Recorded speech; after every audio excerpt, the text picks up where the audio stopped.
Oke, oke bisa dimulai ya teman-teman. Bismillahirrahmanirrahim. Assalamualaikum warahmatullahi wabarakatuh. Alhamdulillahirrabbilalamin. Wabihi nasta'inu ala umuri dunya waddin. Wassalatu wassalamu ala asrofil anbiya wal mursalin. Wa ala alihi wassabihi ajmain. Amma ba'du. Yang terhormat Kepala Badan Pusat Statistik Kota Salatiga, Bapak Agus Kadaryanto.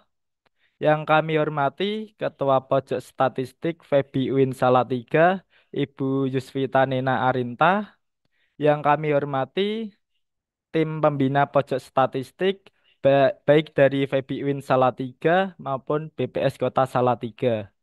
Yang saya banggakan segenap agen statistik Febi Uin Salatiga serta teman-teman peserta webinar pada pagi hari ini yang berbahagia. Pertama-tama, marilah kita panjatkan puja dan puji syukur kita atas kehadirat Allah Subhanahu wa Ta'ala yang kelak yang telah memberikan kita hidayah, syafaat serta inayahnya kita semua dapat berkumpul di acara webinar pada pagi hari ini tanpa suatu halangan apapun. Salawat serta salam tak lupa kita curahkan kepada baginda Nabi besar kita, Nabi Muhammad Shallallahu Alaihi Wasallam yang kelak syafaatnya kita nanti-nantikan di yaumul akhir nanti. Baiklah hadirin, izinkan saya memperkenalkan diri terlebih dahulu. Perkenalkan, nama saya Yoga Aginanda dari Prodi Akuntansi Syariah Universitas Islam Negeri Salatiga angkatan 2022 yang pada kesempatan ini diamanahi sebagai Master of Ceremony sekaligus moderator dalam acara webinar dengan tema pembuatan peta tematik dengan menggunakan QGIS. Sebelum acara dimulai, izinkan saya untuk membacakan terlebih dahulu susunan acara webinar pada pagi hari ini. Susunan susunan acara yang pertama yaitu pembukaan, yang kedua menyanyikan lagu Indonesia Raya, yang ketiga pembacaan doa, yang keempat sambutan, yang kelima penyampaian materi, yang keenam sesi tanya jawab, yang terakhir penutup. Untuk acara yang pertama yaitu pembukaan, marilah kita buka acara webinar pada pagi hari ini dengan bacaan basmalah bersama-sama. Bismillahirrahmanirrahim. Untuk acara selanjutnya yaitu menyanyikan lagu Indonesia Raya. Untuk operator, waktu dan layar dipersilahkan.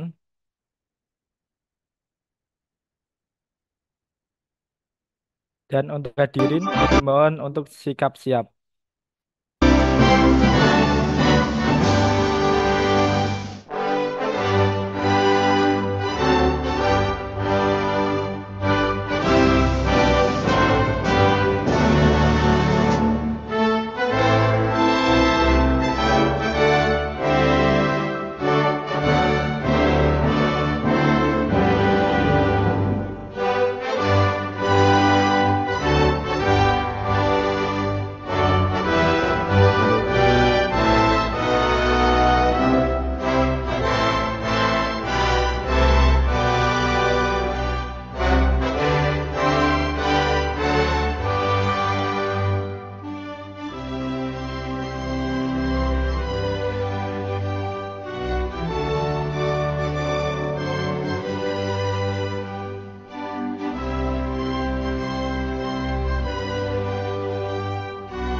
Baik, untuk acara selanjutnya yaitu eh, pembacaan doa yang akan dipimpin oleh Saudara Rifai Kurniawan. Kami persilahkan.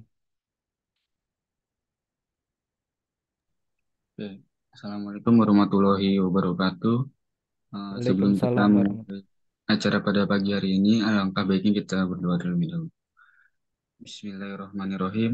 Alhamdulillahirabbil alamin. Hamdan yuafi ni'ma wa yukafi majidah. Ya Rabbana lakal hamdu kama yanbaghi lil jalali wajhika wa ajmil sultani.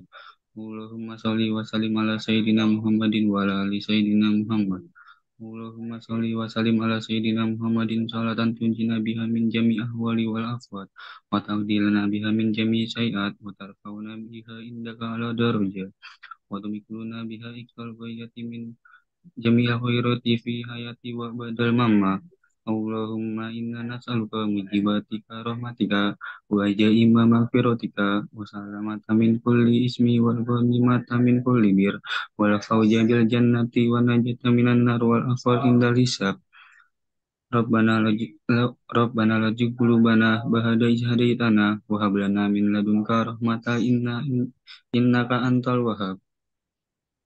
Rabbana ighfir lana wa liwalidayna kama rabbayana shighara wa lil jamil mu'minina wal mu'minat wal muslimina wal muslimat ahya'i minhum wal amwat. Rabbana atina fid dunya hasanah wa fil akhirati hasanah wa qina adzabannar. Wa sallallahu ala sayyidina Muhammadin wa ala alihi wasallam.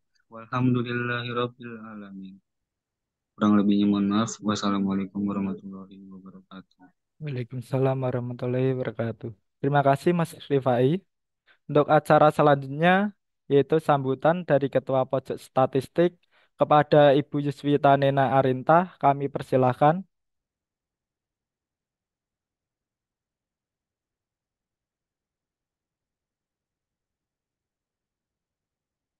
Bismillahirrahmanirrahim. Assalamualaikum warahmatullahi wabarakatuh.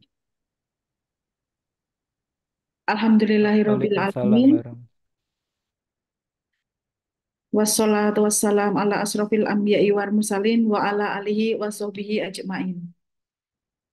Yang saya hormati Ketua BPS Salatiga, Bapak Agus Kadaryanto. Yang selanjutnya kepada Bapak Ibu tim BPS yang telah mendukung dan merencanakan dengan baik kegiatan hari ini. Yang saya sayangi, saya banggakan teman-teman agen statistik periode 2024. Yang saya banggakan, yang pertama-tama yang mau saya sampaikan di sini adalah terima kasih kepada Bapak Ketua BPS, seluruh tim BPS, dan teman-teman agen statistik serta peserta pada hari ini, di mana dengan acara hari ini merupakan bagian dari agenda kerja program Pojok Statistik FEBI UIN Salatiga yang berkolaborasi dengan BPS Statistik dengan tujuan bahwa meningkatkan kemampuan teman-teman mahasiswa UIN Salatiga seluruhnya untuk meningkatkan analisis terhadap pengelolaan, pengolahan, dan pengumpulan data pada umumnya nanti. Maka dari itu, terima kasih dan atas kesempatan yang sebesar-besarnya hingga hari ini kita bisa mewujudkan acara ini merupakan bagian dari keberuntungan UIN Salatiga yang bisa menjadikan tujuan teman-teman belajar di kampus selama kurang lebih 4 tahun ini menjadi lebih mudah karena ada sarana prasarana yang difasilitasi oleh BPS yang dapat teman-teman unduh dimanapun, kapanpun. Jadi teman-teman yang belum tahu apa pojok statistik bisa untuk hadir, mampir di pojok statistik di gedung FEBI lantai 2. Keberuntungan ini setelah kita dapatkan, tidak hanya kita diamkan, tetapi kita mainkan seluruh fasilitas aset tak berwujud yang diberikan BPS secara cuma-cuma kepada kita, yang tanpa kesusahan kita bisa mendapatkan data, di mana data adalah menjadi instrumen penelitian yang sangat susah untuk didapatkan, sangat fatal untuk dijadikan validitasnya. Maka dari itu kesempatan ini jangan teman-teman sia-siakan. Manfaatkan, optimalisasikan kesempatan yang baik ini yang diberikan kepada kita, yang diberi kepercayaan. Maka dari itu, saya berharap agen statistik terus semangat melayani teman-teman seluruh UIN Salatiga. Yang selanjutnya yang ingin saya sampaikan adalah bahwa materi di ini di record ya sepertinya tadi.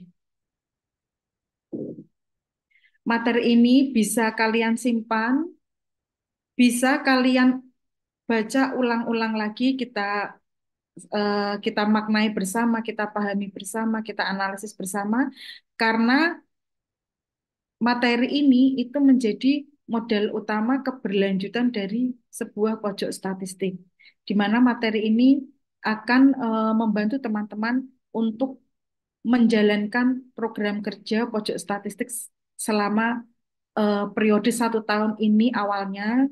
Syukur-syukur nanti bisa berlanjut lebih baik dan lebih bermanfaat lagi untuk khalayak umum. Bahkan di Salatiga termasuk mahasiswa dari UKSW dan Setiama, kita promosikan bahwa ada ada pojok statistik di FEBI UIN Salatiga. Sekian sambutan dari saya. eh, Sedikit tapi cukup berarti untuk teman-teman karena pada hari ini lebih baik, lebih banyak di materi webinar daripada sambutan saya yang berlama-lama. Sekali lagi saya ucapkan terima kasih kepada Ketua BPS Bapak Agus Kadaryanto dan tim BPS Bapak Ibu seluruhnya yang turut andil dalam acara ini dan acara-acara sebelumnya. Tetap semangat untuk agen statistik. Saya akhiri.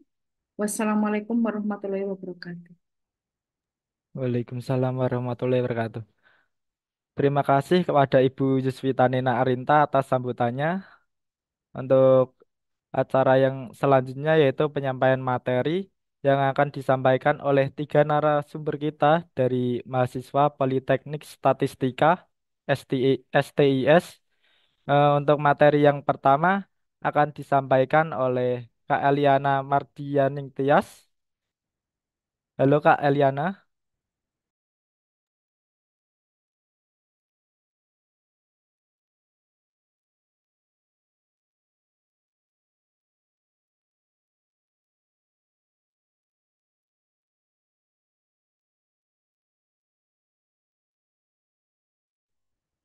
Halo, halo Yogi. Apa kabar Kak? Baik, Alhamdulillah. Kamu Apa- gimana kabarnya? Baik Kak. Apakah sudah siap untuk penyampaian materinya Kak? Sudah siap ya. Nanti dibantu juga sama teman-teman yang lain dari Politeknik Statistika STS. Ada Kak Galuh dan juga Kak Feby ya. Oke Mungkin Kak. ini langsung materi atau gimana? Langsung materi Kak. Kepada Kak Eliana, waktu dan layar kami persilakan. Baik, terima kasih kepada Yogi.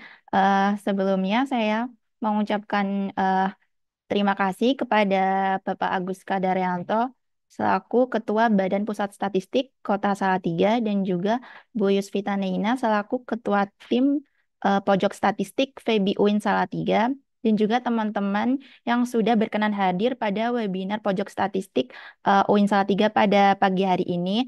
Terima kasih atas kesempatan yang telah diberikan. Jadi eh, hari ini diberikan kesempatan untuk menyampaikan salah satu materi tentang buat matematik. Mungkin untuk operator bisa ditampilkan materi PowerPoint-nya.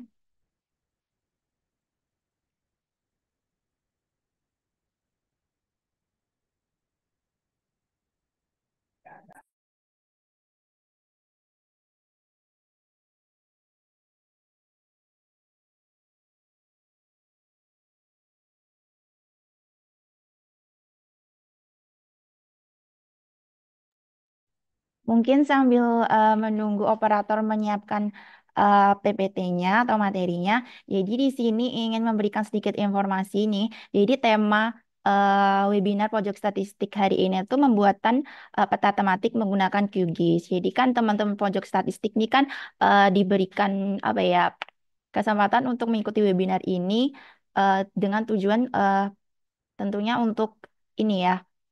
Biasanya kan kalau agen pojok statistik itu kan dapat ini ya kesempatan untuk membuat infografis-infografis yang kemudian dapat diupload eh, di website pojok statistiknya. Kalau di sini kan berarti di Win tiga ya. Nah, nanti mungkin pembuatan peta tematik ini tuh bisa bermanfaat buat teman-teman semua untuk mengupgrade skill. Jadi nanti itu infografis yang ditampilkan bukan hanya mungkin bukan hanya angka atau data saja, tapi bisa menggunakan visualisasi lain menggunakan peta sesuai materi kita hari ini. Nah, mungkin bisa next. Jadi pada kesempatan ini tuh materi yang disajikan itu tuh tentang pembuatan peta tematik menggunakan QGIS. Sebenarnya QGIS itu apa sih? QGIS itu tuh salah satu software tentang sistem informasi geografis atau singkatnya SIG. Jadi tuh software ini tuh membantu pengguna untuk menampilkan atau memanipulasi data sehingga bisa menampilkan informasi yang lebih mudah dipahami gitu. Jadi kalau teman-teman masih pada bingung ya, apa sih SIG itu tuh? Nah, singkatnya tuh SIG itu tuh kayak memadukan antara sistem informasi dan juga keadaan geografis yang ada di muka bumi ini gitu. Jadi tuh SIG tuh membantu kita untuk memahami dan mengelola informasi yang ada di dunia nyata kayak seperti geografis, wilayah gitu, sehingga tuh lebih mudah dipahami gitu. Ibaratnya gini, kalau misalkan teman-teman itu tuh melihat data gitu. Misalnya ada data kemiskinan seluruh Indonesia. Itu kan pasti banyak ya. Indonesia itu kan sekarang udah lebih dari 34 provinsi ya bahkan setelah pemekaran itu. Nah, dibandingkan dengan melihat visualisasi peta Indonesia menggunakan warna-warna seperti contoh di slide ini itu kan ada peta Indonesia tuh. Nah, itu kan memudahkan manusia atau kita sebagai pembaca tuh menangkap informasi yang disajikan daripada menggunakan tabel gitu kan. Nah, fungsi dari peta itu kan jadi memudahkan kita sebagai pembaca informasi itu lebih mudah menangkap informasinya gitu. Karena eh, kita sebagai manusia ini kan 90% merupakan makhluk visual ya. Jadi apa yang otak kita tangkap itu kan 90% itu tuh berbentuk visual atau gambar gitu. Mungkin bisa next.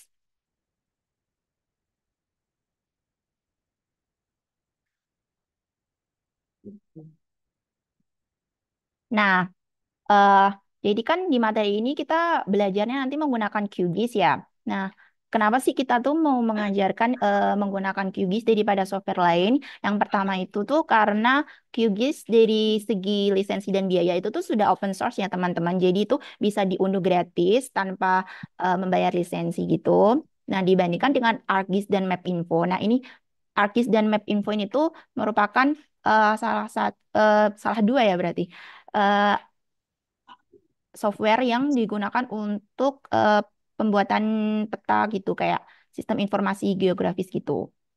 Nah, tapi kalau ArcGIS dan MapInfo itu tuh eh, dia tuh berbayar teman-teman. Jadi mungkin kita sebagai eh, pelajar pemula gitu ya, kan masih mau belajar, masih banyak mau mendalami apa yang ada di dalam aplikasi atau software tersebut gitu. Jadi mungkin untuk pelajar seperti kita cocoknya tuh lebih cocok menggunakan QGIS gitu karena dia gratis.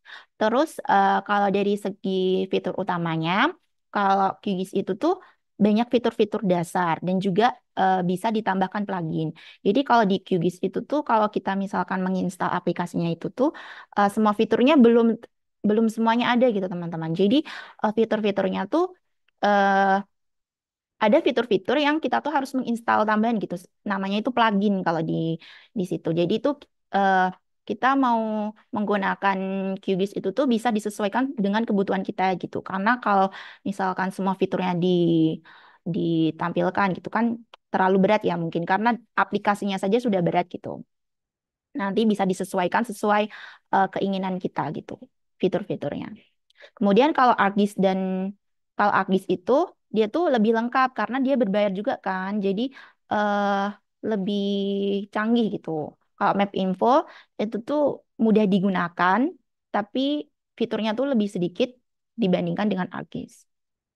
Nah, ini salah satu yang sudah disebutkan tadi, kemudian penggunaan. Jadi kalau di QGIS itu tuh mudah dipelajari ya teman-teman. Jadi cocok untuk pemula seperti kita gitu. Kemudian kalau ArcGIS tuh kompleks dan butuh waktu untuk belajar karena dia berbayar dan juga pasti fitur-fiturnya tuh lebih banyak gitu. Jadi kompleks dan kita tuh kalau misalkan belajar tuh kurang user friendly gitu, kurang ramah pengguna. Nah, itu sama kayak Map Info juga, dia kurang ramah pengguna sehingga kalau maaf salah, kalau misalnya Map Info itu tuh dia sangat ramah pengguna dan cocok untuk pengguna umum, tapi dia kekurangannya dia berbayar gitu ya. Jadi kalau dari ketiga aplikasi yang di sini itu tuh yang paling cocok buat kita sebagai pemula untuk belajar gitu. Itu tuh QGIS. Mungkin bisa next.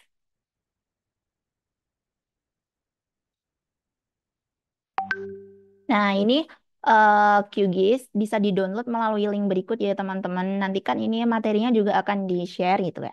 Jadi teman-teman bisa ngikutin download dari link ini atau juga bisa nanti langsung ketik aja di Google itu pasti muncul untuk download QGIS-nya.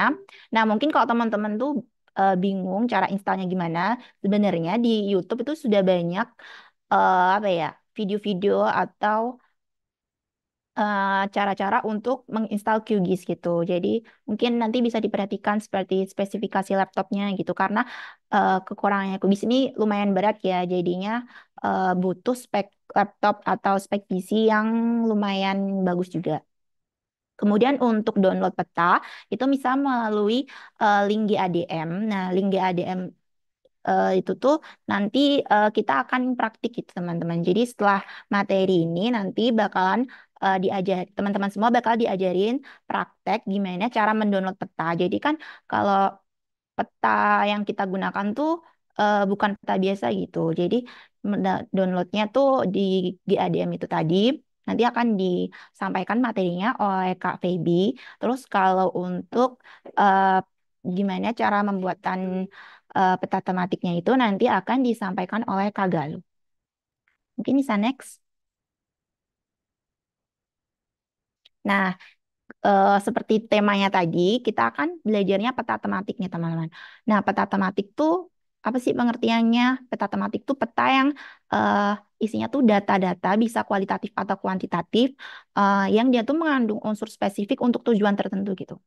Mungkin kalau pengertian mudah cepat lupa gitu ya teman-teman. Jadi kita belajarnya dari 3 poin utama nih. Di sini ada peta tematik. Peta tematik tuh dirancang untuk menampilkan informasi spesifik gitu. Jadi namanya juga tematik. Berarti itu kan kata dasarnya tema gitu ya. Jadi tujuannya itu tuh untuk menampilkan tema tertentu atau fenomena tertentu gitu sesuai kebutuhan atau tujuan kita gitu. Kemudian dari data yang disajikan itu tuh bisa kualitatif atau deskriptif dan juga bisa data kuantitatif atau yang berbasis angka gitu. Jadi dua-duanya tuh bisa disajikan dalam bentuk tematik.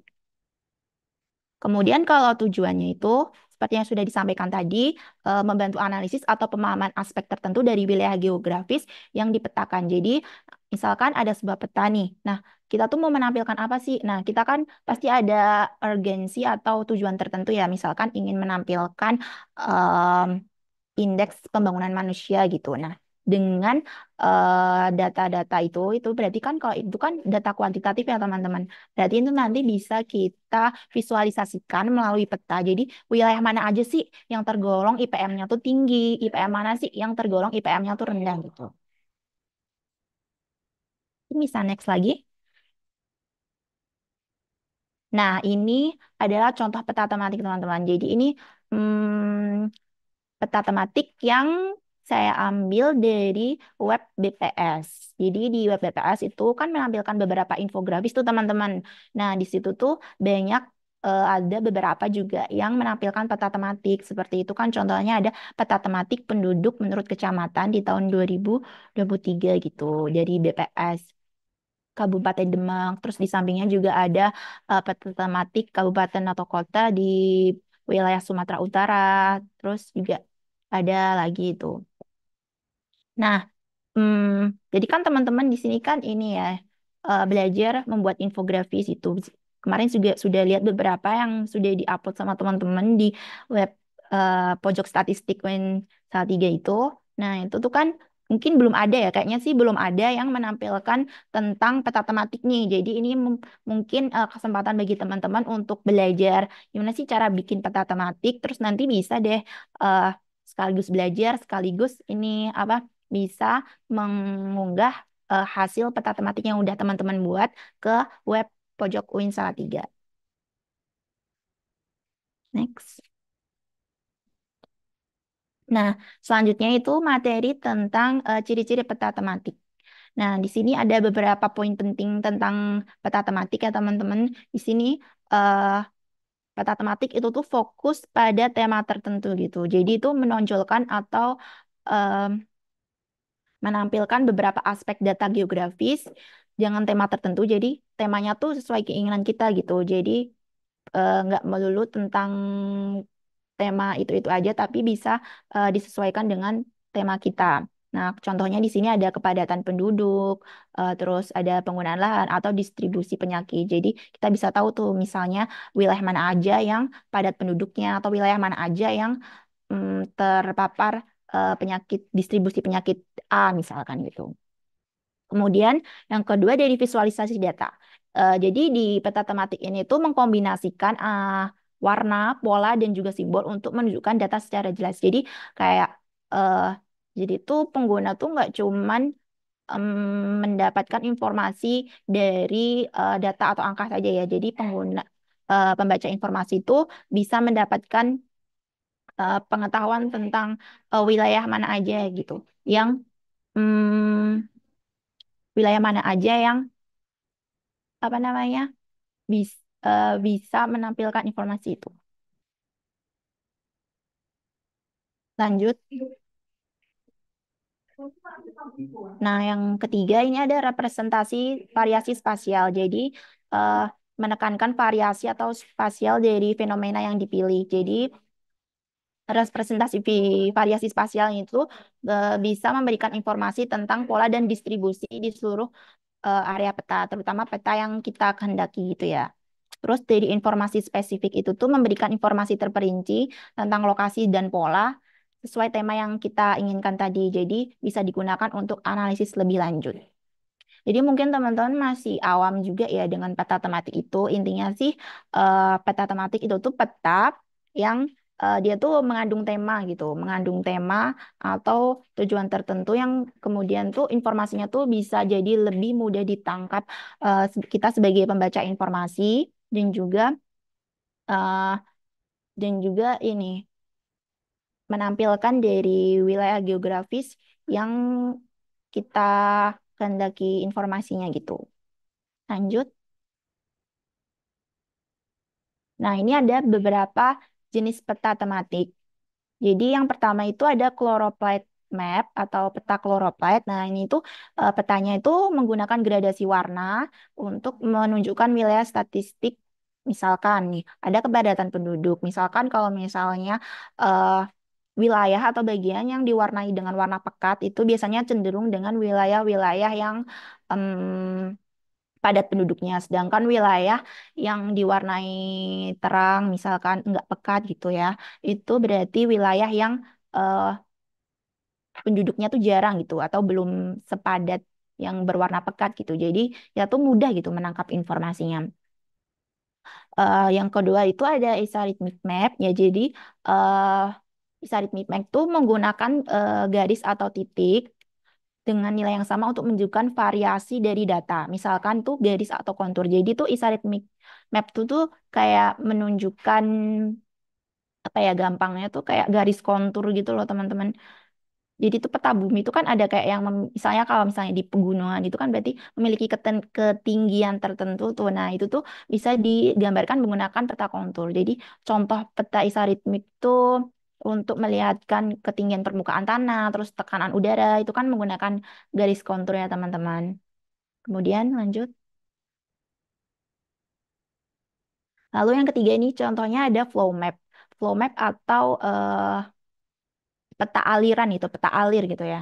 Jadi peta alir itu menunjukkan pergerakan atau aliran data dari suatu lokasi, misalkan migrasi penduduk atau aliran barang gitu. Jadi migrasi penduduk tuh kita bisa ngelihat kayak penduduk dari misalnya di kota A itu melakukan migrasi ke kota B. Nah, itu kan ada alirannya atau mungkin ke kota C. Nah, itu bisa digambarkan atau bisa divisualisasikan menggunakan flow map.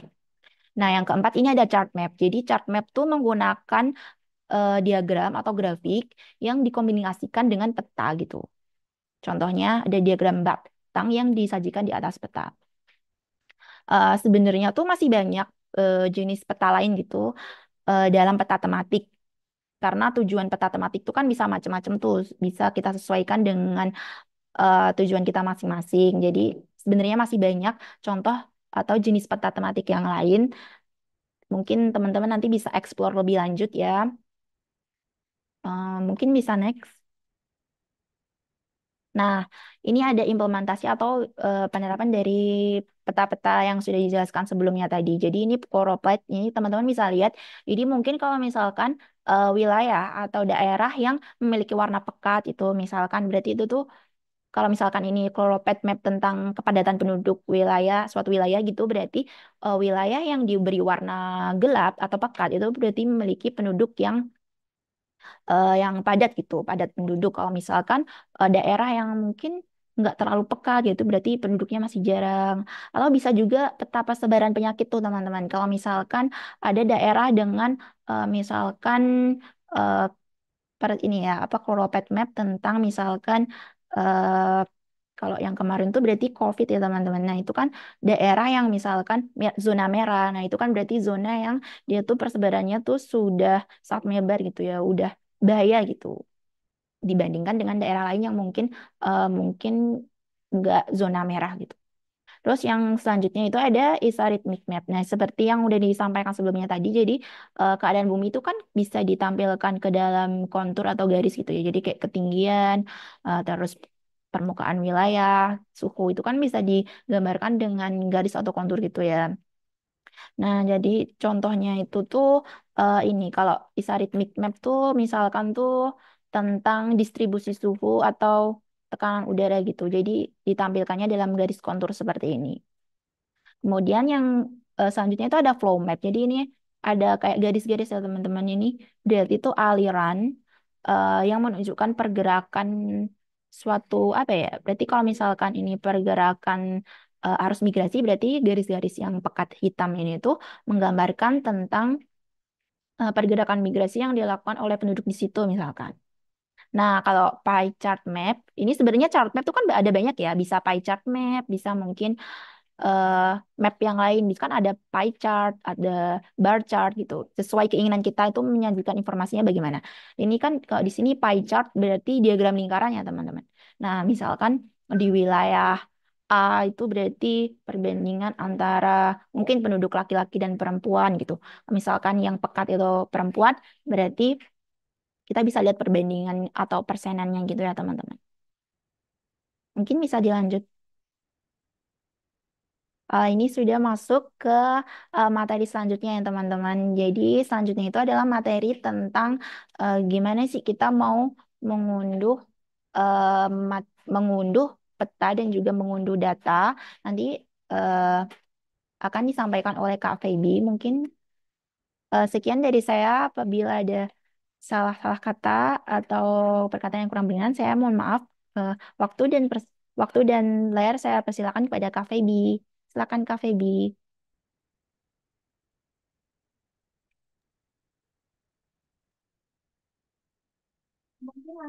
Mungkin langsung saja ya. Nah,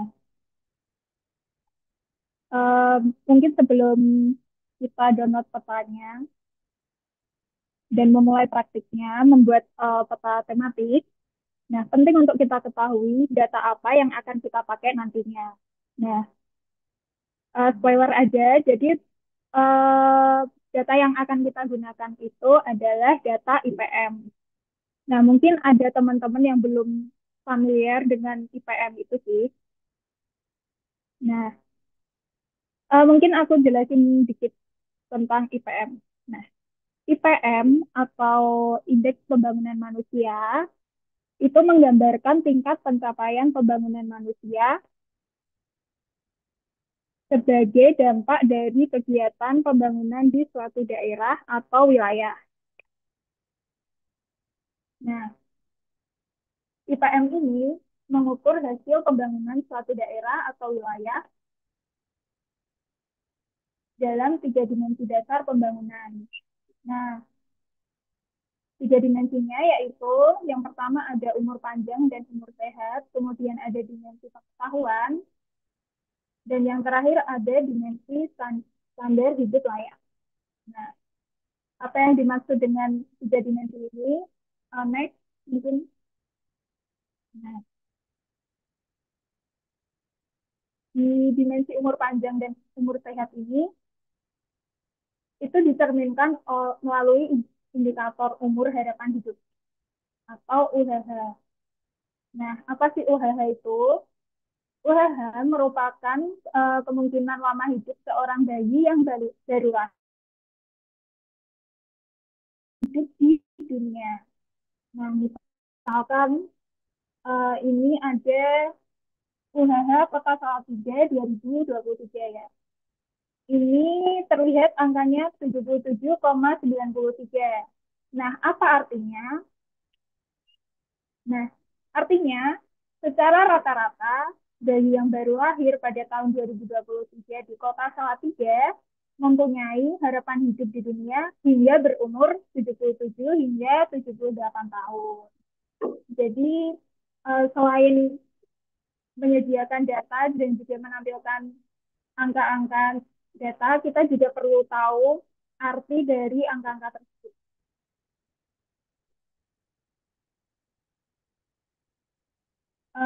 Mungkin next.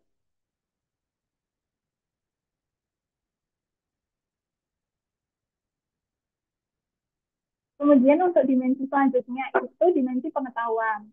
Nah, dimensi pengetahuan ini dicerminkan oleh dua indikator, yaitu RLS dan juga HLS.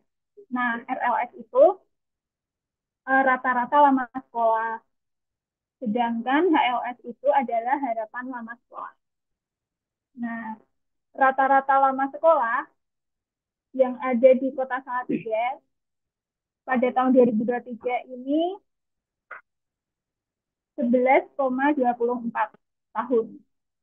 Nah, hal ini berarti secara rata-rata penduduk Kota Salatiga yang berusia 25 tahun ke atas telah menempuh pendidikan selama 11 sampai 12 tahun atau setara dengan jenjang SMA.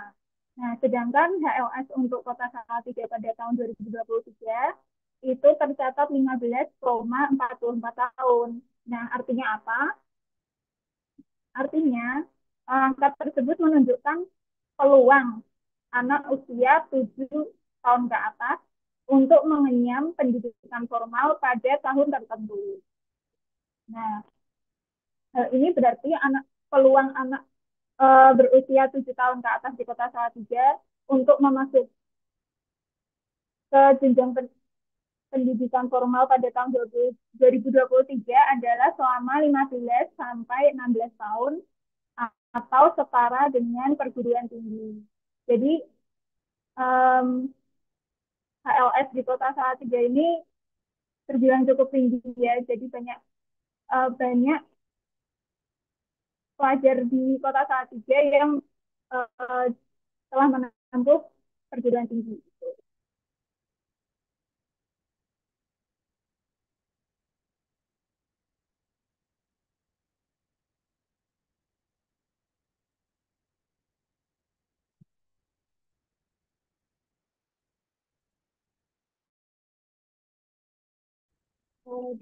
Selanjutnya,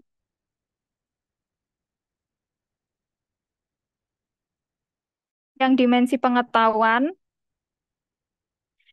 pengetahuan ini untuk yang HLS itu merupakan dampak dari program pemerintah.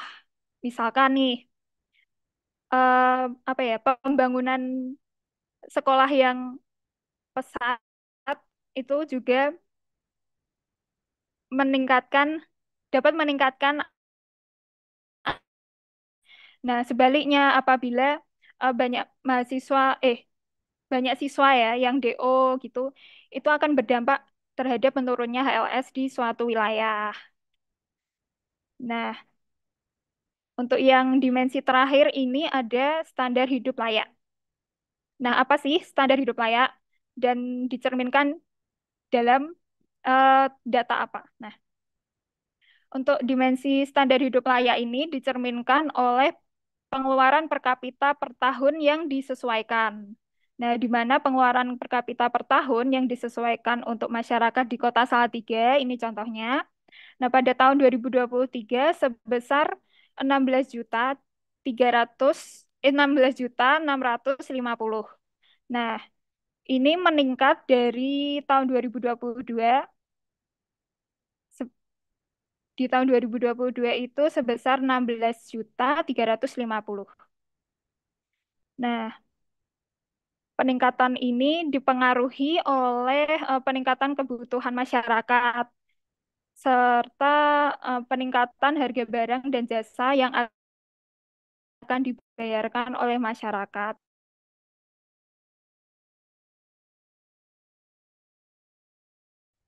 Berdasarkan tingkat pencapaian pembangunan, IPM itu dibagi menjadi 4 kategori. Nah, kategori yang rendah itu jika IPM suatu wilayah kurang dari 60. Nah, sedangkan kategori sedang untuk IPM yang bernilai 60 sampai 70. Untuk kategori tinggi, IPM dengan nilai 70 sampai 80. Dan yang terakhir, ada kategori sangat tinggi, itu lebih dari 80. Untuk IPM mungkin sekilas itu aja. Kemudian aku sedikit jelasin tentang gimana caranya download petanya ya.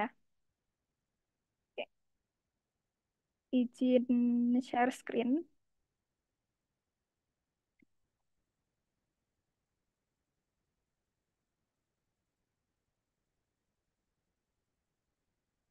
Nah, ini linknya udah ada di PPT tadi ya. Jadi kita downloadnya namanya GADM. Nah, GADM ini bisa di-download gratis.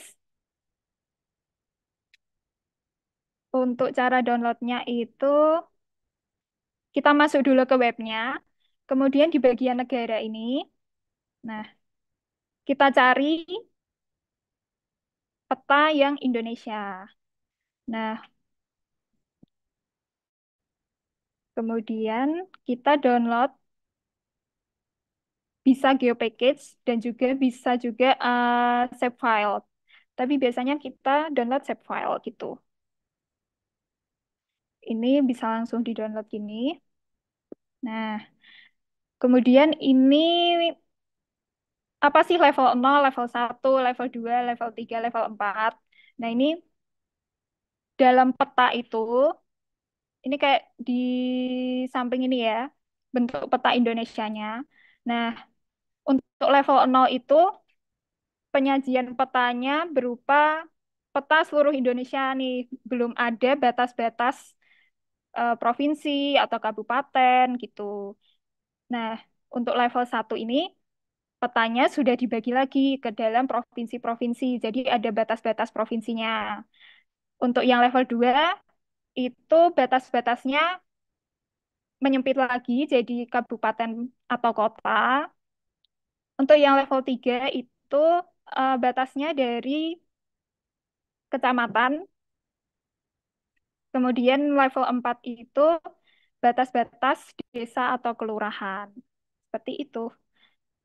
Mungkin cukup sekian materi dari saya. Mungkin bisa dilanjutkan. Saya serahkan ke moderator. Terima kasih atas pemaparan materinya dari Kak Feby. Untuk penyampaian materi yang selanjutnya akan disampaikan oleh Kak Galuh Retno Utami. Kepada Kak Galuh, waktu dan layar saya persilahkan. Baik, terima kasih atas kesempatannya untuk moderator. Sebelumnya, Assalamualaikum warahmatullahi wabarakatuh. Selamat pagi Bapak Ibu yang hadir di sini dan juga teman-teman semuanya. Di sini, sebelumnya perkenalkan nama saya Gelur Notami, merupakan mahasiswa D4 Statistika dari Politeknik Statistika STIS. Pada kesempatan kali ini, saya izin untuk sharing session mengenai bagaimana membuat peta tematik melalui aplikasi QGIS. Nah, sebelumnya saya izin share screen.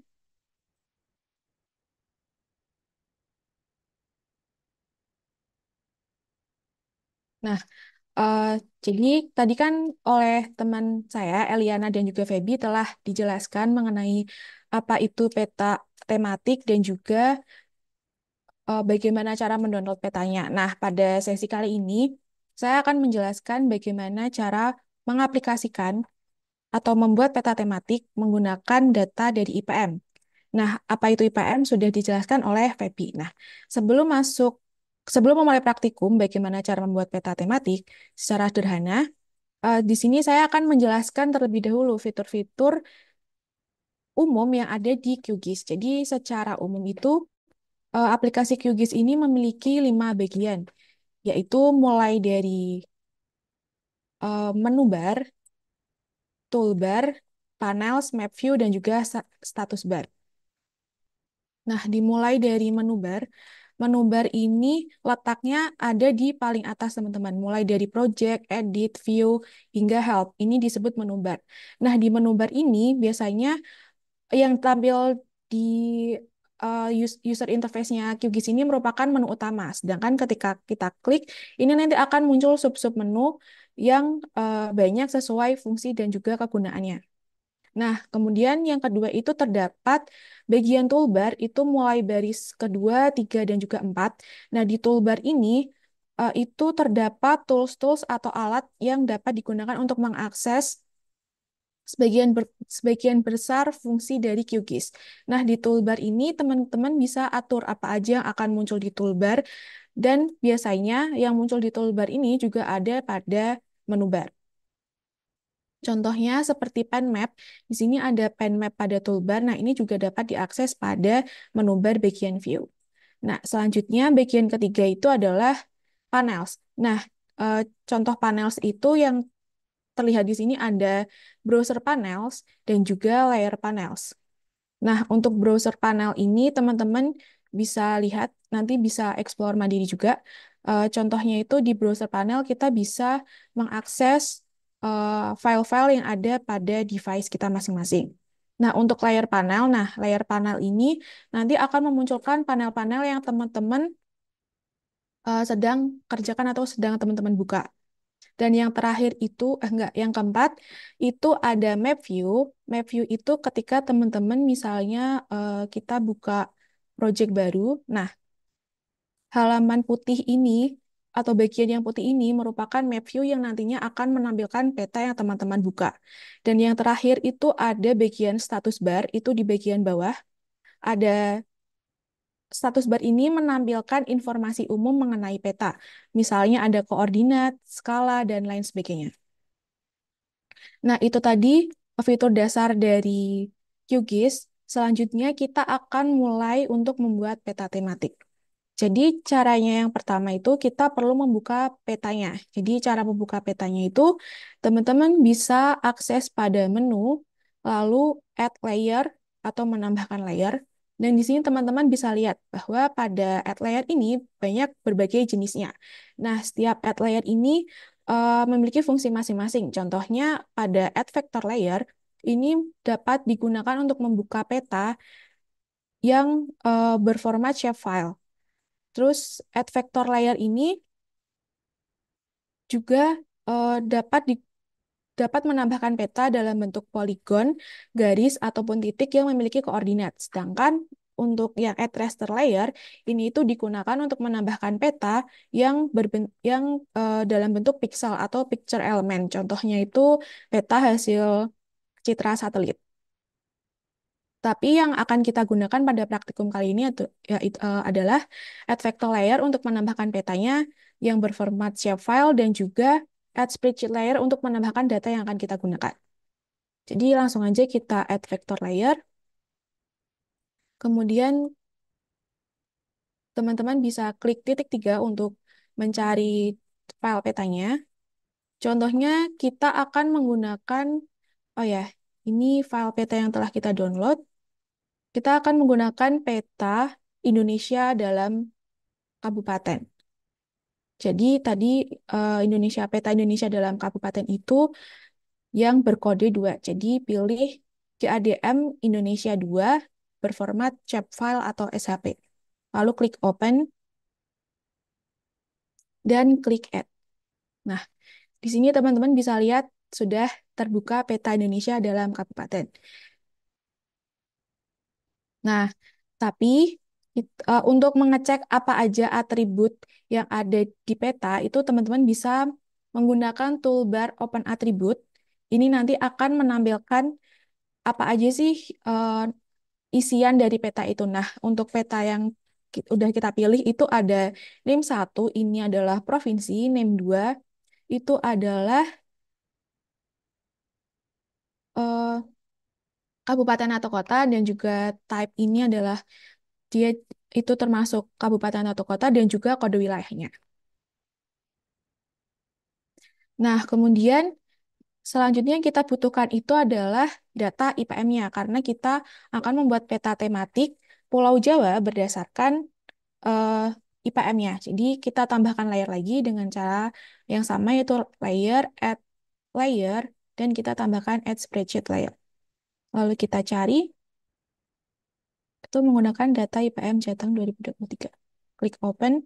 Nah, di sini teman-teman juga bisa menyesuaikan jenis datanya. Contohnya ini nama kabupaten berarti dia string, kemudian kode wilayah ini tidak mengandung desimal berarti dia integer, dan IPM dan lain sebagainya.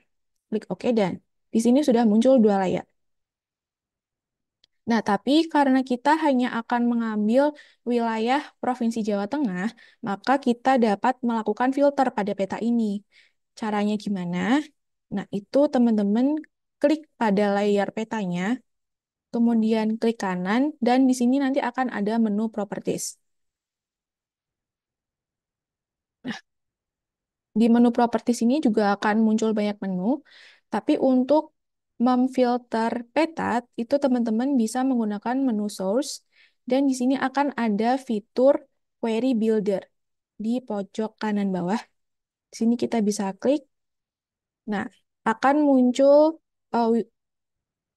Windows baru, dan caranya adalah kita akan memfilter hanya wilayah Jawa Tengah.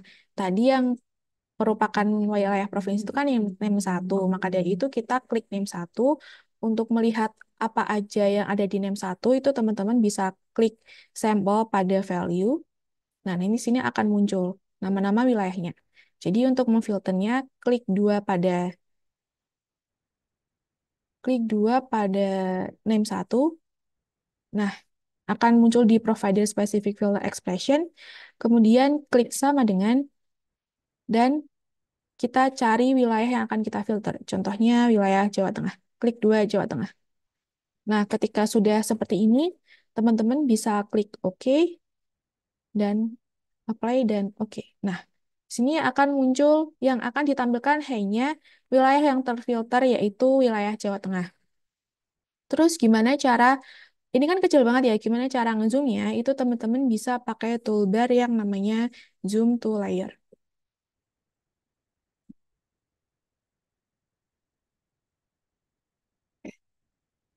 Udah terlihat ini hanya wilayah Jawa Tengah, atau mungkin kalau teman-teman masih ragu, teman-teman bisa cek juga pada toolbar Open Attribute, dan bisa dilihat bahwa ini sudah terfilter di Jawa Tengah terdapat 35 kabupaten kota, tapi di sini 36 karena ada Waduk Kedungombo yang terselect juga.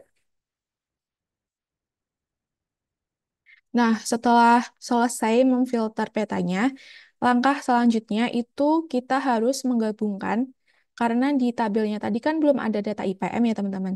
Jadi kita harus menggabungkan data IPM yang ada di spreadsheet ini ke dalam petanya ini. Caranya itu adalah masih sama, klik layer petanya, kemudian klik kanan masuk ke menu properties lagi. Nah, untuk join layer itu teman-teman bisa pilih menu join dan di sini ada icon tambah. Nah, di sini ada join layer, itu maksudnya layer mana yang akan di join. Kalau mungkin data layer teman-teman banyak, bisa dipilih di sini. Karena ini cuma satu, jadi data IPM Jateng otomatis. Kemudian join field, ini adalah kolom mana yang akan dijadikan eh, kunci untuk menjoinkan dua layar gitu. Jadi sebenarnya untuk join field atau kata kunci yang digunakan untuk menggabungkan itu bisa nama kabupaten kota ataupun kode wilayah atau bisa eh, kolom atau ya kolom yang lainnya. Tapi dengan syarat isi field atau isi kolom antara satu layar dengan layar yang lainnya itu harus sama. Misalnya nama kita akan menggabungkan dengan nama kabupaten kota. Berarti nama kabupaten kota pada layar Excel data IPM itu harus sama dengan nama kabupaten kota di layar peta. Nah, tapi untuk praktikum kali ini agar aman dan tidak ada kesalahan, kita menggunakan kode wilayah. Karena setiap wilayah pasti kodenya berbeda-beda. Jadi, eh, join field pada file Excel-nya kita pilih kode, kemudian target field ini adalah layer yang akan yang menjadi apa ya? Ini target field ini adalah layar petanya. Kita pilih kode juga, tadi kode wilayahnya itu nama kolomnya CC2. Terus kita klik join field, ini teman-teman bisa mencentang semua. Kalau centang semua nanti kolom kabupaten kota sampai kategori itu akan dimasukkan semua ke dalam layar peta. Sedangkan kalau misalnya teman-teman cuma mencentang IPM dan kategori, berarti nanti hanya dua kolom ini yang akan digabungkan ke dalam layar peta. Lalu ini boleh dikosongi, lalu klik OK dan apply. Nah, udah berhasil. Terus cara ngeceknya gimana? Sama seperti tadi, kita klik open attribute tabel. Nah, di sini akan terlihat data kolom IPM dan juga kategori dari IPM telah oh ya,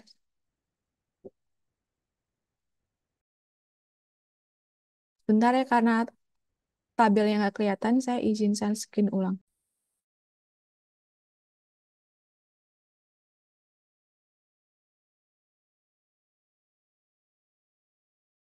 Oke, kita lanjut. Untuk mengecek bagaimana apakah sudah tergabung atau belum datanya, kita bisa klik Open Attribute, dan di sini akan muncul nama, nama wilayah, dan yang hasil kita gabungkan itu ada kolom IPM dan juga kategori dari IPM. Nah, ketika semuanya sudah siap, peta sudah difilter, data sudah ada, langkah terakhir yang akan kita lakukan adalah membuat peta tematiknya. Gimana caranya? Tetap melalui menu Properties.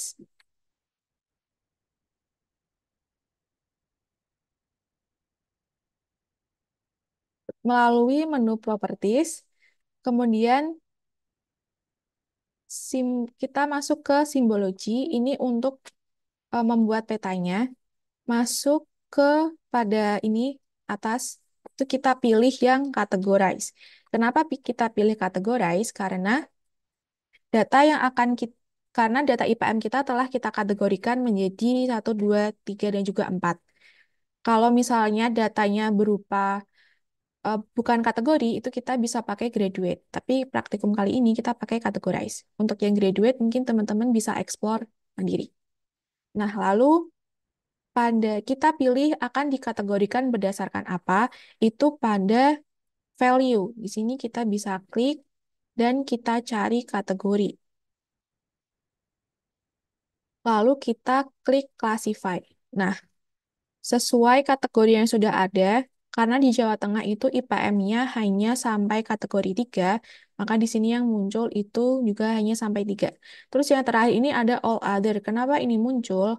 Karena tadi ada satu wilayah yang berupa waduk itu kan tidak ada kategorinya. Makanya di sini muncul all other. Nah, ini itu bisa kita hapus dengan kita klik icon minus di sini.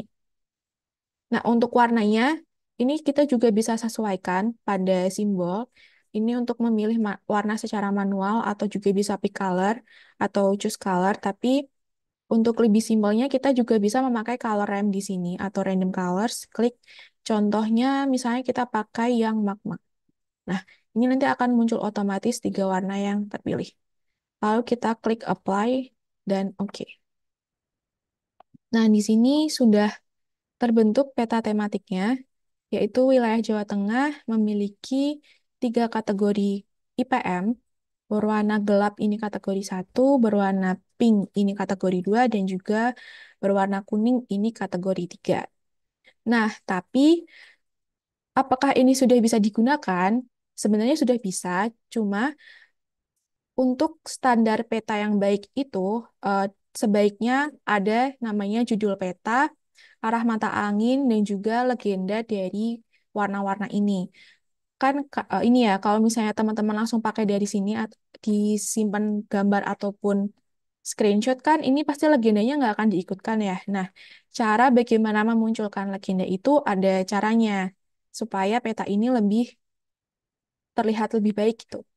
Nah, kita akan belajar juga caranya, yaitu melalui menu project, lalu kita pilih layout manager. Ini untuk memunculkan eh, tampilan untuk mengatur tata letak peta. Kita klik, lalu create di sini, lalu kita ketikkan judul dari petanya, contohnya peta tematik IPM Jateng 2023. Lalu kita klik OK. Nah, akan muncul eh, tab baru, yaitu layer atau layout untuk mengatur tata letak peta. Terus cara menambahkan petanya, ini bisa kita akses melalui menu bar pada add item dan add map. Lalu kita drag aja sesuai ukuran yang kita mau. Ini kita bisa sesuaikan. Nah, nanti petanya akan otomatis muncul di sini. Kemudian tadi yang kita butuhkan itu adalah judul. Nah, cara memberikan judul itu sama, bisa melalui menu add item, yaitu add label, atau bisa melalui menu toolbar bagian kiri. Ini juga ada di sini add label. Kita klik aja toolnya, sama seperti tadi kita drag. Nah, nanti akan muncul. Tapi di sini masih masih bawaan dari sana. Nah, caranya supaya kita mengatur fontnya, besarnya itu melalui item properties yang ada di sebelah kanan, yang sebelah sini. Untuk mengisi judulnya, itu kita bisa menggantinya di main properties, di bagian kanan atas. Itu misalnya kita beri judul peta tematik IPM Provinsi Jawa Tengah tahun 2023. Nah, ini otomatis nanti di petanya akan terganti. Kemudian gimana caranya supaya fontnya ini besar, di tengah, dan lebih rapi, itu teman-teman tinggal scroll aja di item properties ini. Kita scroll. Di sini nanti akan ada appearance. Ini kita bisa mengatur fontnya, klik font, terus ada size-nya. Ada size-nya, teman-teman bisa besarkan. Terus kita bisa mengatur fontnya juga di bagian font. Misalnya kita pilih font ini. Nah, terus kalau udah kita back, terus kita juga bisa mengatur alignment-nya. Misalnya kita buat center dan vertical alignment-nya kita buat middle. Oke, udah lebih rapi. Terus selanjutnya setelah kita memberikan judul, kita juga bisa menambahkan legenda. Legenda itu maksudnya arti-arti dari warna dari setiap wilayah pada peta. Itu caranya masih sama, add item, kemudian add legend, klik, kita drag di bagian pojok kiri misalnya, atau sesuai keinginan teman-teman. Nah, nanti legenda yang ada di sini itu akan otomatis muncul di layout petanya. Tuh, tapi kan kita misalnya nggak mau ambil semua, hanya beberapa. Nah, ini juga bisa disesuaikan pada menu item properties. Kita scroll ke bawah. Nah, di bagian ini legend item itu bisa kita sesuaikan dengan cara jangan dicentang bagian auto update. Kemudian misalnya ini kan kedetek ya. Ini bisa kita hapus dengan cara klik yang akan kita hapus, lalu klik icon merah, strip merah. Nah, nanti akan kehapus. Terus ini kan legendanya baru 1234. Dan judulnya itu kan masih GADM 41 IDN2. Nah, ini bisa kita ganti caranya dengan klik yang akan kita ganti, kemudian klik dua. Nah, kita ganti pada label. Misalnya kategori IPM. Kemudian kalau sudah kita kembali, misalnya kita juga akan melengkapi satu ini maksudnya apa. Kita berarti klik bagian satu, kita klik dua, dan kita ganti. Misalnya satu itu adalah IPM sangat tinggi. Kemudian lakukan hal yang sama pada angka 2 dan 3. Misalnya 2 itu tinggi, kategori tinggi, dan juga yang ketiga ini adalah kategori sedang. Nah, nanti di sini akan otomatis terganti. Terus, gimana cara, ini kan kecil banget fontnya. Nah, ini juga bisa teman-teman sesuaikan, yaitu scroll aja ke bawah, nanti bagian font and text formatting, teman-teman bisa klik. Nah, untuk yang isinya 1, 2, 3, 4 itu biasanya ada di item label. Ini fontnya bisa dibesarkan, misalnya jadi 18. Oke. Kemudian yang kategori IPM itu berarti di atasnya subgroup heading. Ini kita juga besarkan menjadi 18 juga. Nah, jadi fontnya lebih besar. Terus selanjutnya supaya tahu arah mata angin ya, teman-teman juga bisa menambahkan arah mata angin. Masih sama, ada add item dan klik add north arrow. Misalnya kita akan letakkan di kanan atas. Nah, untuk bentuk ikonnya ini teman-teman juga bisa sesuaikan. Masih sama di item properties, teman-teman tinggal cari di bagian SVG image. Misalnya akan kita ganti yang ini. No, ya. Atau teman-teman juga bisa mencari di bagian SVG groups. Ini biasanya lebih banyak. Misalnya kita akan menggunakan ini. Terus gimana cara memberikan mana utara, mana selatan? Ini masih pakai labelnya. Jadi kita tambah add label lagi di atasnya sini. Lalu kita ubah di label item properties. Contoh misalnya di sini utara. Terus fontnya bisa kita besarkan. Hmm, saya menjadi 28. Saya kita ubah jadi 18. Kemudian alignment-nya bisa kita ubah jadi center dan middle. Nah, udah ada. Terus kita tinggal sesuaikan dengan ikonnya. Saya di sini. Oke. Oke, arah mata angin udah ada. Dan biasanya yang ditambahkan pada peta itu adalah skalanya. Terus masih sama, yaitu add item, add cell bar, dan kita misalnya letakkan di pojok kanan bawah. Bisa kita atur. Nah, sudah selesai. Coba teman-teman lihat, coba bandingkan antara peta yang ini dengan peta yang kita buat di QGIS. Tentunya akan lebih menarik jika telah kita sesuaikan. Tuh, di sini. Nah, lalu bagaimana cara menyimpan ini agar menjadi eh, gambar atau picture? Itu caranya pada menu layout, teman-teman bisa export as image. Nah, nanti di sini teman-teman bisa sesuaikan formatnya. Bisa JPG, JPG, ataupun PNG. Nah, kita pilih PNG lalu klik save. Ini langsung aja kita klik save. Dan peta sudah jadi. Ini akan tersimpan di sini. Misalnya kita buka. Nah, sudah jadi.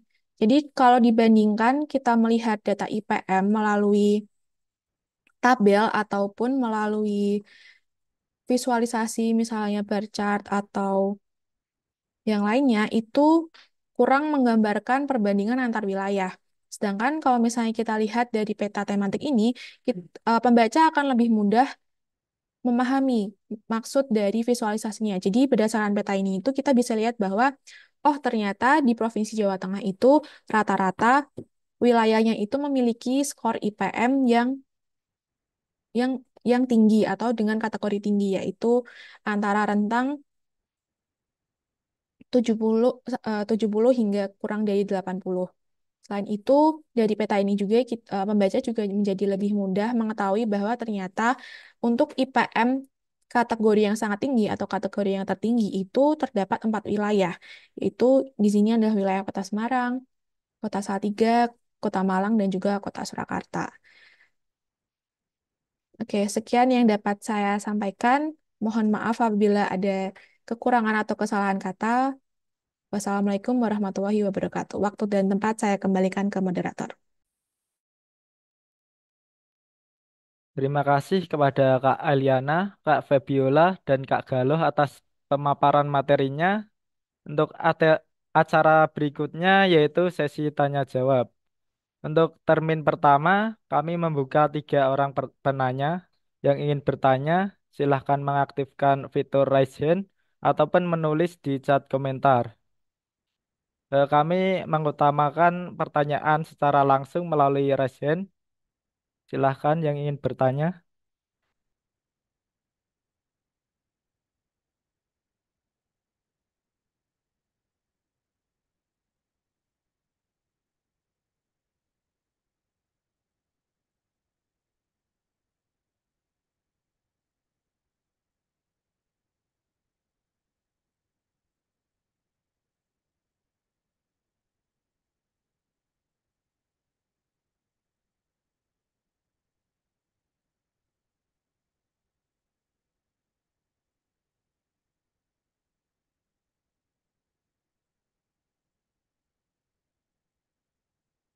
Iya teman-teman, silahkan bertanya.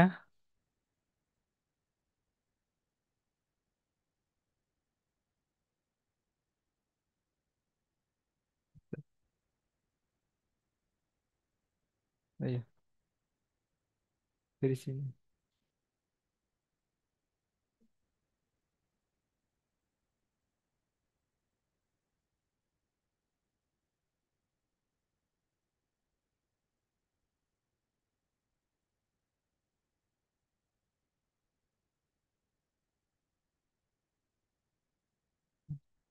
Pertanyaan.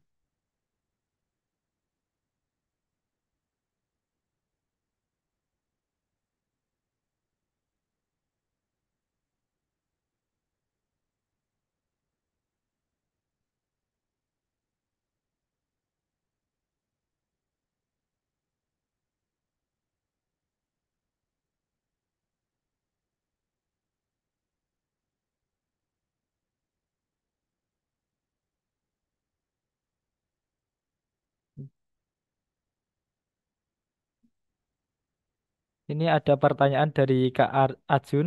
Pertanyaannya, eh, maaf jaringan lagi lambat. Kenapa ADD spreadshotnya tidak muncul?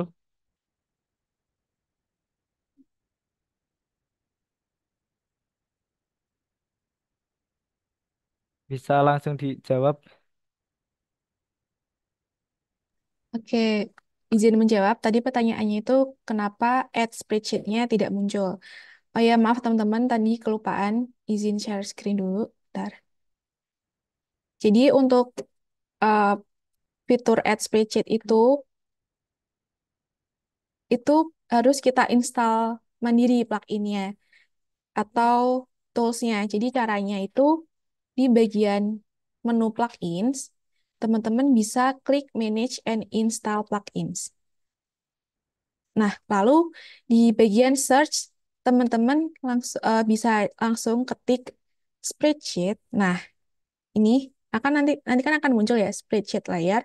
Teman-teman bisa klik, lalu teman-teman klik install. Kalau di sini kan adanya uninstall, misalnya kita uninstall dulu. Nah, teman-teman nanti setelah, oke kita ulang aja ya. Jadi di plugins, manage and install, kita klik spreadsheet.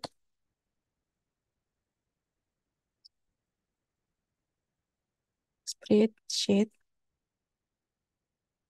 Nah, ini kan udah kebuka. Nanti teman-teman tinggal klik install aja, lalu reinstall misalnya. Nah, nanti akan terinstall, terus kita close. Kita masuk ke layer lagi, add layer. Nah, di sini di bawah sendiri nanti akan muncul add spreadsheet layer. Gimana? Sudah terjawab, Kak Ajun? Oke, Sudah berhasil. Terima kasih. oke, sama-sama.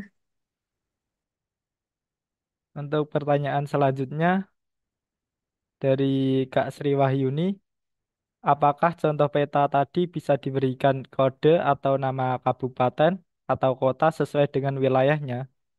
Bisa dijawab, Kak. Oke, untuk memberikan label atau nama atau kode wilayah itu sebenarnya bisa. Caranya sama, yaitu bentar, kita share screen dulu. Jadi untuk memberikan nama wilayah itu bisa ya teman-teman. Jadi caranya langsung kita praktek aja ya. Eh, untuk memberikan label nama itu masih sama, yaitu mengakses menu properties, klik kanan, terus klik properties. Nah, itu di bagian label. Setelah kita klik label, kita pilih single label. Nah, nanti di bagian value itu kita pilih, kita akan memberikan nama wilayah itu berdasarkan apa. Misalnya, kita akan memberikan nama wilayah berdasarkan kabupaten kota. Berarti kita pilih name 2.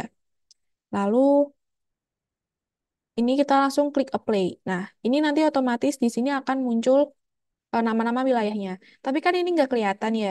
Nah, gimana caranya tulisannya ini biar kelihatan? Itu bisa kita sesuaikan. Di sini kita bisa atur font, terus size, warnanya, dan juga di bagian buffer ini itu kita bisa kasih buffernya. Contohnya, buffer itu kayak bagian belakang dari hurufnya nanti akan ada warna tertentu gitu. Misalnya kita klik buffer, lalu kita apply. Nah, nanti di sini otomatis akan ada warna putih di belakang hurufnya. Terus kita juga bisa memberikan marks. Ini hasilnya, nah, kayak gitulah. Nah, jadi nanti teman-teman bisa coba-coba lagi bagaimana cara memberikan labeling. Jadi secara ringkasnya itu melalui label, single label, terus bagian value kita bisa pilih mau akan memberikan nama berdasarkan apa. Kalau misalnya berdasarkan kategori ini juga bisa. Jadi kita pilih kategori, lalu kita klik apply. Nah, nanti di sini akan otomatis terganti menjadi kategorinya. Seperti itu. Apakah sudah menjawab, Ibu Sri Wahyuni?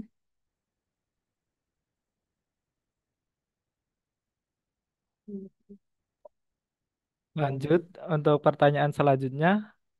Mohon maaf, apakah untuk peta di aplikasi sudah memuat peta pemekaran wilayah yang terbaru? Bisa dijawab, Kak. Baik.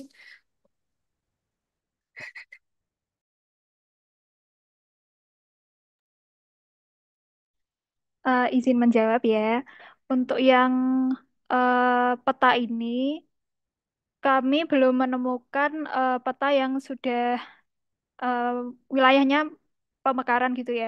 Jadi yang terbaru itu masih 34 provinsi untuk yang dari website GADM tadi itu.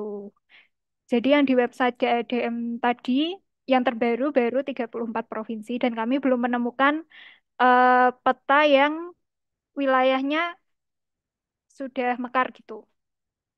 Mungkin eh, sekian jawabannya. Apakah bisa dipahami, Kak Alfriyanti?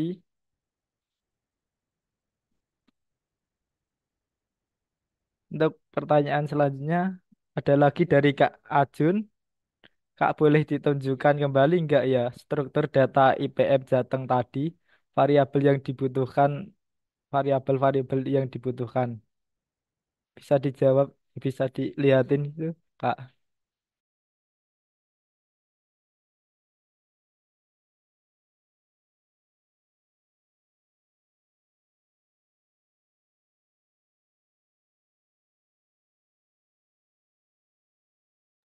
Oke, izin jawab ya. Sebenarnya untuk data IPM itu kan tadi sudah dijelasin ya, tersusun dari beberapa variabel.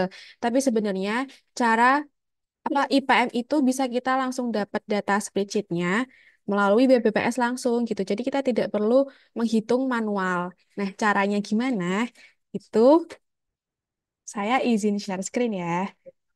Cara untuk mendapatkan data IPM-nya. Jadi data contohnya data IPM yang kita pakai pada praktikum ini itu kami download dari web BPS Provinsi Jawa Tengah. Jadi caranya adalah kita tinggal search aja BPS Provinsi Jawa Tengah. Nah, nanti akan muncul website dari BPS Jateng. Kita klik di sini.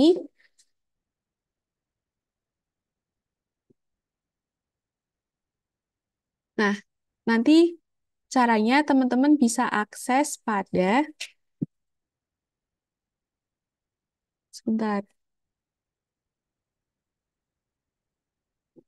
Nah, di sini kita langsung bisa cari teman-teman. Contohnya kita cari data IPM.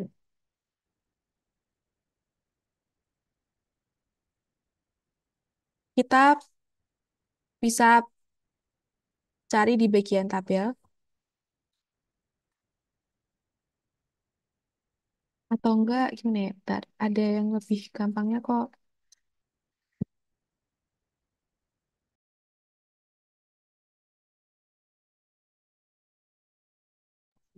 Ini kita klik bagian tabel statistik aja, kan tadi yang ribet ya. Jadi kita buka website Jateng, terus kita scroll ke bawah, nanti akan ketemu bagian menu tabel statistik. Kita klik aja. Nah, di sini kita bisa pilih nih, mau cari data apa. Contohnya, lihat semua tabel statistik. Nah, lihat semua tabel statistik. Di sini kan nanti ada kategorinya ya. Kita cari kategori kependudukan. Nah,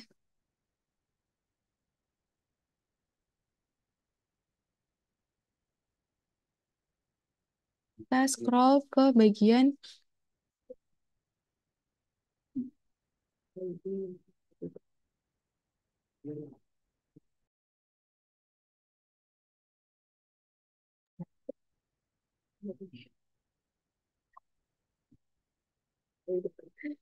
misalnya kita masuk ke data kependudukan.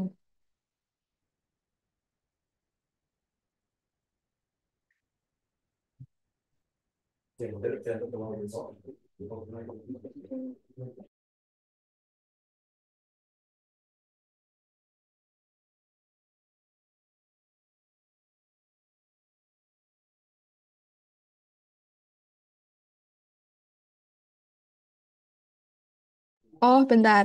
Ternyata bukan cari datanya ya. Oh, sudah Kak. Maksud saya tadi spreadsheet yang menghubungkan dengan petanya pakai ID nama kabupaten ya. Iya. Iya, pakai nama kabupaten. Terus karena ini udah terlanjur buka BPPS ya teman-teman, mungkin buat teman-teman yang belum tahu bagaimana cari data yang bisa kita gunakan, itu teman-teman bisa akses melalui BPS, mulai dari BPS provinsi ataupun BPS kabupaten kota, atau bisa juga BPS Indonesia, dan nanti teman-teman bisa cari data-data eh, pada menu ini. Contohnya, misalnya kita akan mencari data persentase pengangguran. Itu tinggal klik aja dan di sini akan muncul beserta tahunnya dan teman-teman bisa unduh. Bisa melalui format CSV ataupun Excel. Itu aja yang bisa saya jelaskan. Apakah sudah menjawab? Apakah dari peserta lain ada yang bertanya? Silahkan.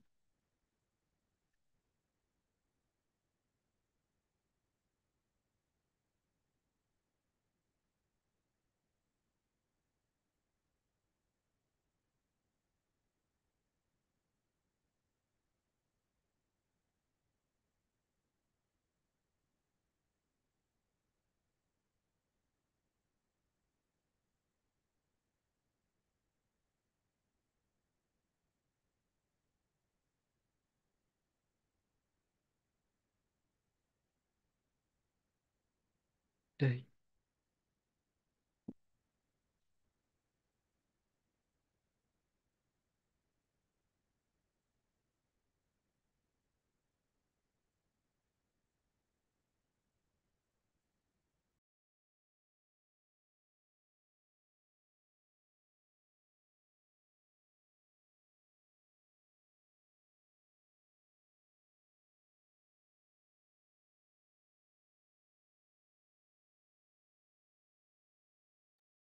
Ayo teman-teman, silahkan bertanya lagi.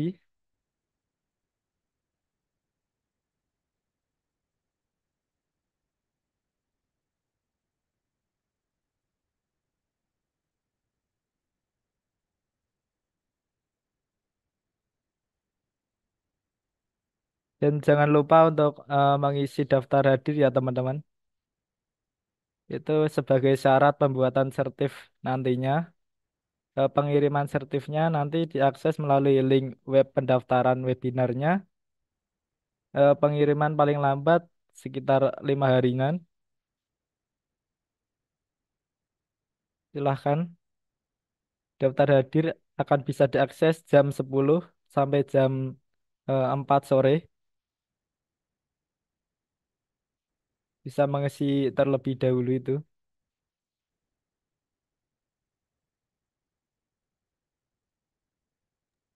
Mungkin sambil menunggu teman-teman mungkin ada yang bertanya atau gimana, ingin sedikit menambahkan ya. Jadi eh, di peta tematik itu tadi kita tuh butuh yang pertama tuh aplikasi QGIS.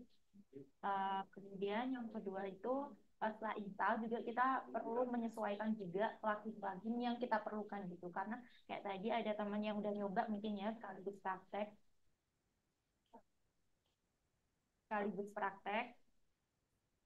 Mungkin sekaligus praktek tadi eh, belum ini ya, belum ada menu spreadsheetnya itu. Jadi sebenarnya itu disesuaikan lagi sama kebutuhan kita karena data itu kan bisa macam-macam ya, enggak semuanya data itu kan dari spreadsheet gitu. Jadi harus disesuaikan juga.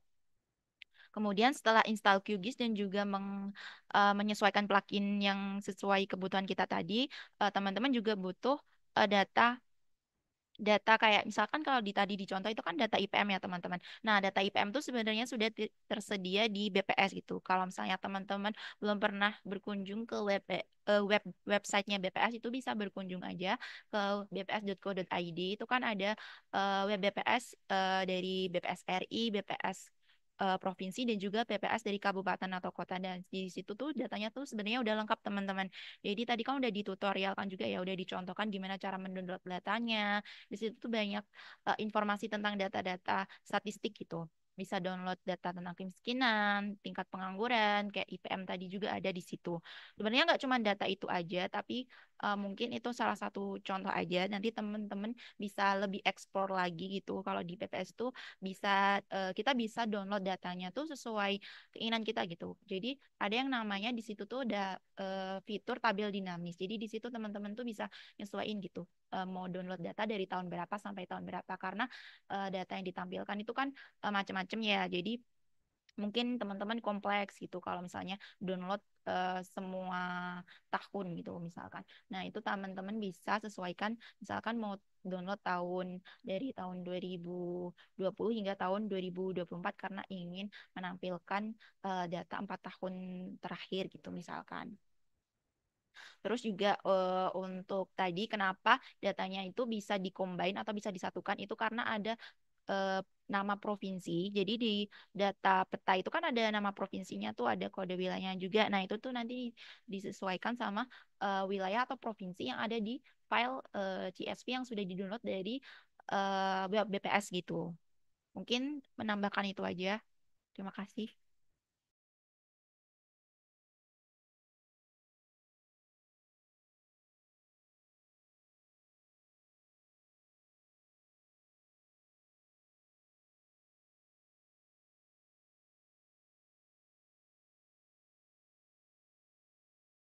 Oh iya teman-teman, ini ada pertanyaan lagi. Eh, Kak Galuh, boleh diulang nggak sekali saja Kak, menghubungkan data dan peta, mau merapikan catatan saya. Bisa diulang Kak Galuh? Oke, ini langsung aja ya. Ini maksudnya menggabungkan peta, data dan peta itu ketika join kah? Maksudnya menggabung, iya. Atau, oke, langsung share screen aja ya. Oke, jadi kita ulangin ya bagaimana cara menggabungkan data spreadsheet ini ke dalam petanya. Jadi yang pertama itu adalah kita klik pada layar petanya, kemudian kita klik kanan, dan masuk pada menu properties. Nah, di menu properties ini untuk menggabungkan itu kita pilih menu join, lalu kita klik icon tambah di sini atau add new join.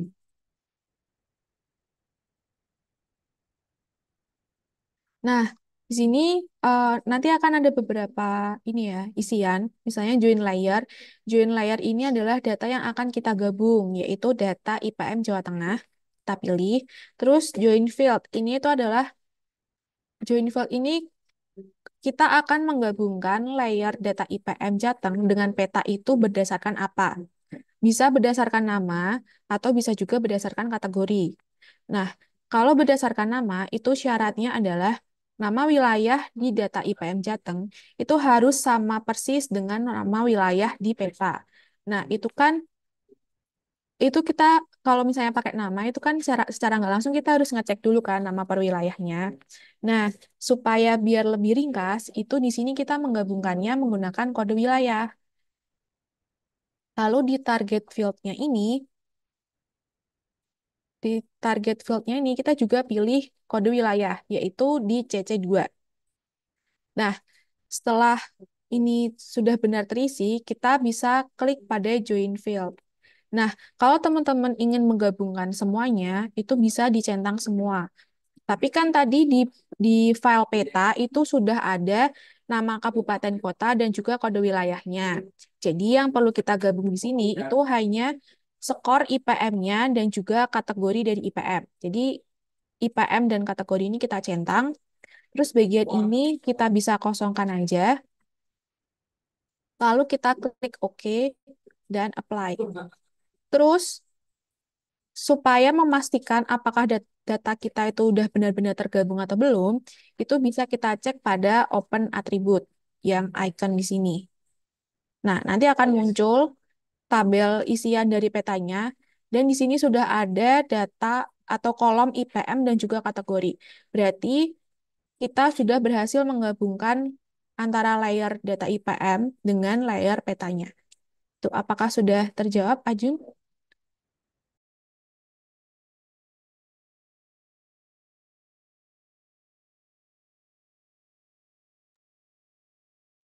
Sudah Kak Galuh. Gitu. Apakah ada lagi dari peserta lainnya yang ingin bertanya? Silahkan.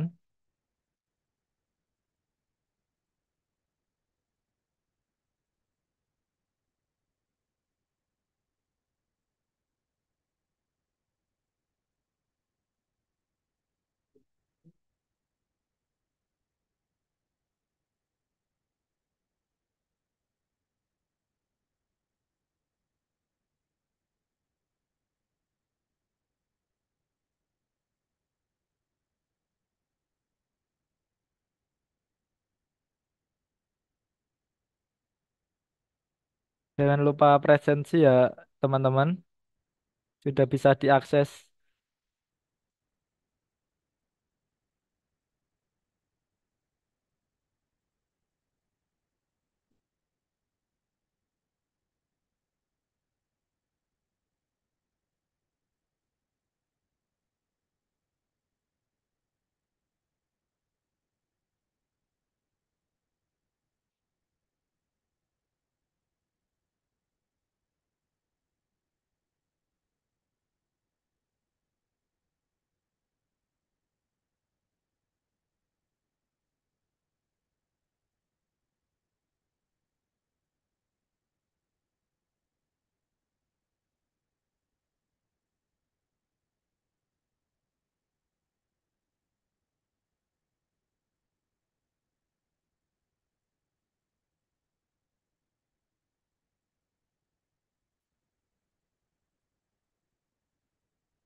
Silahkan mengisi daftar hadir ya teman-teman. Masih 120-an. Ini pesertanya masih ada 178. Yang belum silahkan.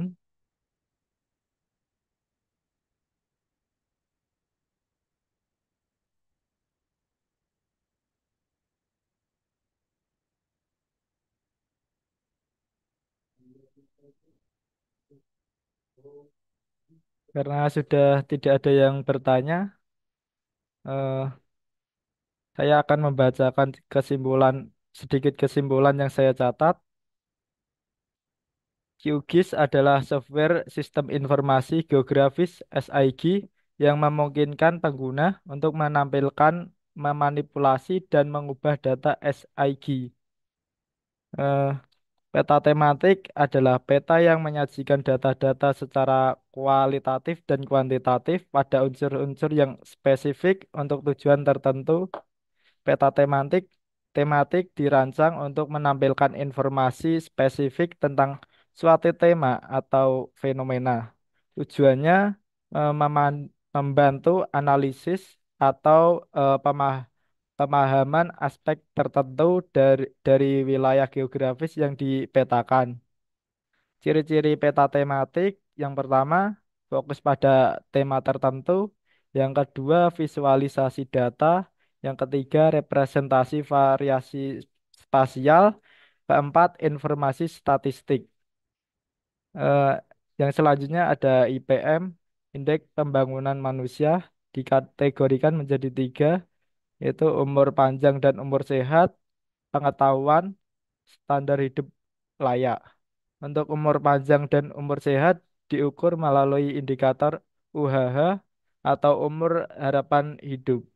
Untuk kategori pengetahuan diukur melalui indikator RLS, rata-rata lama sekolah, dan juga HLS, harapan lama sekolah.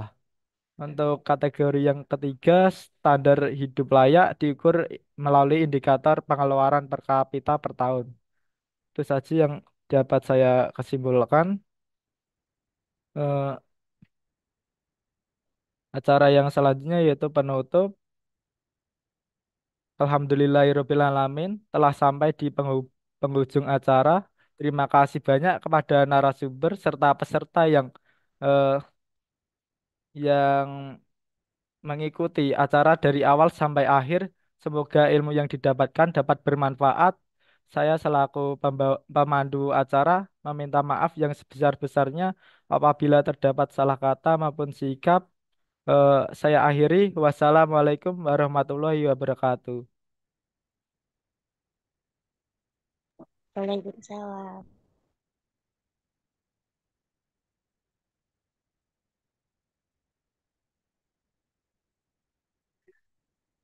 Kalau ada yang ingin melihat materi tadi bisa diakses melalui YouTube BPS Kota Salatiga ya teman-teman.